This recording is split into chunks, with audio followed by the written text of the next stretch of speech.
Welcome back to the Super Not Funny Show Reviews. It's your boy Mo, and today I'm going to be reviewing Star Trek Strange New Worlds Season 2, Episode 3. It's entitled Tomorrow and Tomorrow and Tomorrow. It's coming to you from Paramount Plus. So, what did I think about it, and should you be watching? Before I get into the review, get down there, hit like on this video. Well, it wouldn't be Star Trek if we didn't have a good old time travel episode. And in the tradition of all great time travel episodes, there's no apparent rhyme or reason why we're even doing it at the start. And they kind of have to feel their way around. But this time, instead of a whole crew of people, instead it is La'an, Commander Security Chief, who has to kind of navigate whatever this time crisis is. But thankfully, she doesn't have to do it alone. She's got Captain James T. Kirk to back her up. That's right, back her up. He doesn't take the lead. Surprise. He can actually, assist. And but it's not just the James T. Kirk we know and love of Shatner fame. But instead, it is an alternate universe because apparently somebody's been screwing around with the past and changed her future so that she's not there, but Kirk and the Federation doesn't exist, and instead it's the Earth Defense Force or whatever. And so someone's been messing with time to screw up the Federation. So she's got to figure out why, thanks to a person from apparently the future or something, some kind of time cop giving her the mission. It's all above board and that sort of weirdo Star Trek time travel stuff. But there's a little bit more to this. Like, one thing I really liked about this episode is that yes, it could be all timey-wimey and whatever. We've seen it all before. And of course, this is an opportunity to go back to something near our present day. So, don't have to have a bunch of CG, not a whole lot of stuff like that. It's very much a one of those episodes like classic Trek that had an excuse to just use sets, or in this case, to showcase the great city of Toronto, which is of course a stand-in for many cities in many movies and TV shows. And as an aside, hilariously, called attention to that when Captain Kirk, James Kirk. He's never, he grew up on a ship and he's never seen an actual city, and he thinks it's New York City. I love the fact that the writers are aware of kind of like a little in joke there.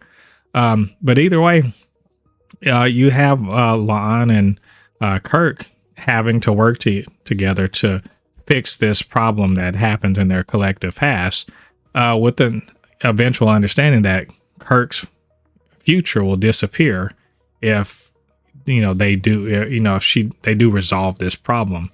But all that being said, Kirk is Kirk, and I actually really liked his portrayal in this episode. Like, Paul Wesley had some big shoes to fill to be Kirk, because William Shatner is so very iconic in it. But I have to say, he captured, for me at least, the spirit of Kirk without being some kind of a Shatner impression or anything like that. And you understand something about it. Dude's charming, super assertive, very smart. And it was great to see all that on display, because La'an is also, she's not necessarily charming, but definitely very assertive and also quite smart. And between the two of them, they are sort of able to work out what's going on despite not having any gear from the 23rd century that could help them out. Very cool. Enjoyed that. There's also this aspect of La'an enjoying, for a change, not being saddled with the baggage of her ancestry. She confirms in this. She confirmed in like previous episode that yes, Khan is her ancestor, and that she does have the kind of genetic baggage that goes along with being the descendant of one of the greatest despots in the history of humankind. And so, not having that saddled around her neck, because Kirk has never heard of him. There's no such thing as, Kanunian thing in his past. And so, to see that she can finally open up to somebody and really kind of form an unfortunately very quick relationship with Kirk was very interesting and very nice, because the more I see of Lon, the more I like her as a character, the more I kind of want to see her grow and everything. We sort of saw that in the previous episode, but this was really a showcase for her character. And of course, this isn't a perfect episode. There are some things about it that are very much like, okay, you guys have to fill in. I don't even want to say fill in time, but you got to definitely fill in some action sequences or whatever. So there's a ridiculous car chase with people who don't know how to drive a car. There's some, walking around and just kind of catching the sights, even though, hey, there's this big crisis coming up. Yeah.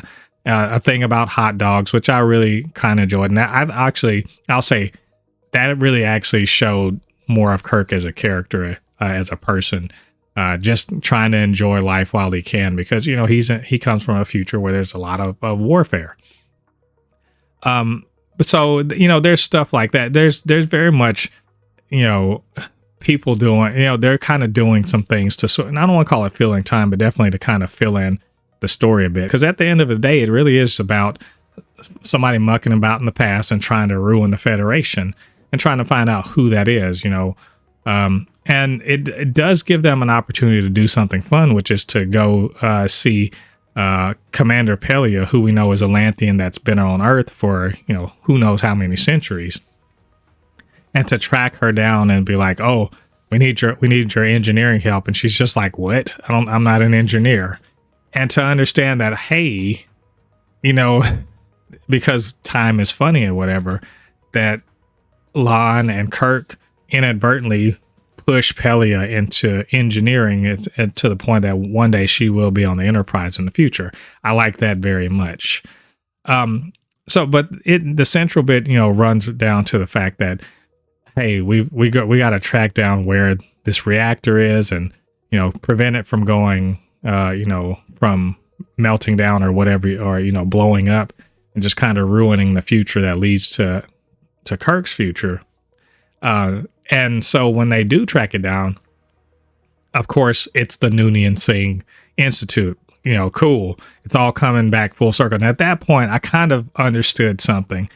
I think I kind of understood that this was the point at which Khan was going to have to be involved.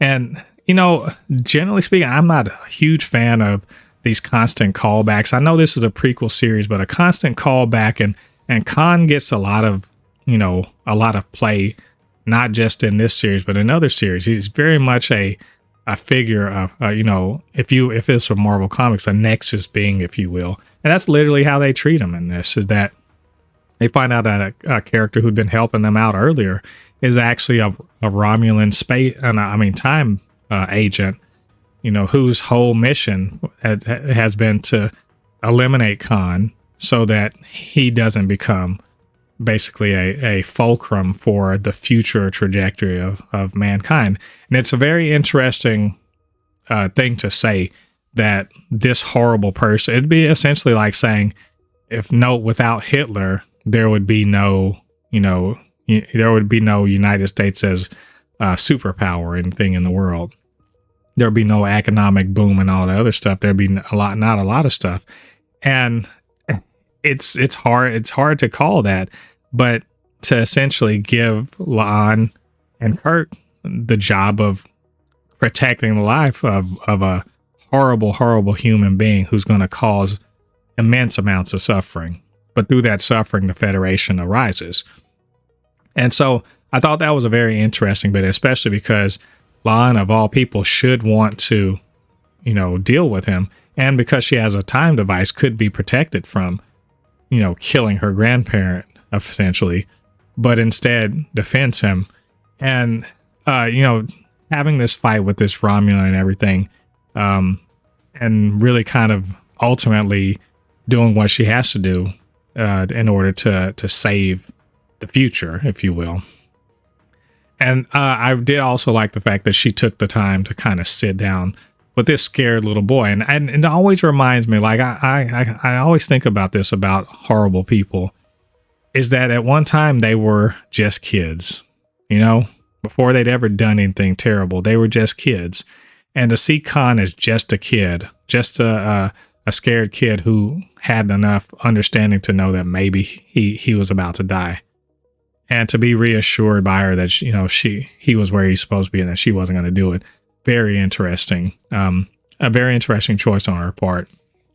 And so it does all end very well, but there's also some really good emotional aspects of this episode, particularly I think Lon feeling so isolated and separated from other people, and to get that connection only to have it snatched away, and in a way she knew it was going to be snatched away, tragically.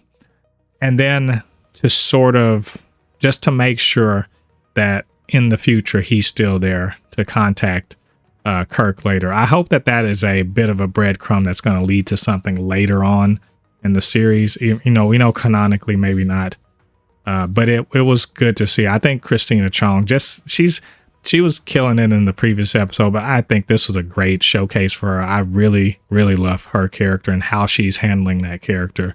And I'm so happy to see that I think she's going to be a lot more prominent in the series. So that's very cool.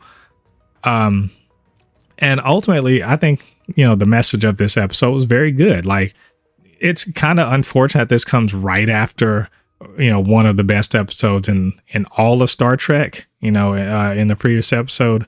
But that being said, this is no slouch. This is a great episode. I had a great time with it. And I think any Trek fan should also definitely check this out. Obviously, most Trek fans are probably watching this anyway, but this was definitely a good one for the books. So anyway, those are my thoughts on this episode. What did you guys think about it? What do you think about what I had to say? Get down to the comment section, leave your thoughts there. And of course, you can always hit me up, supernotfunnyshow@gmail.com or at supernotfunnys1 on Twitter. And do me a favor, get down there, hit like on this video, subscribe to the channel, and hit the notification bell. All that good stuff. It helps with the channel so that more people see these videos, and helps to grow the channel base. All right, everybody, thanks for joining me. Come back next week. Going to be reviewing the very next episode of Star Trek Strange New Worlds Season 2. Till then, I've been Mo, your comment extraordinaire on all things pop culture, and I'll see you guys on the other side of the thread. Peace.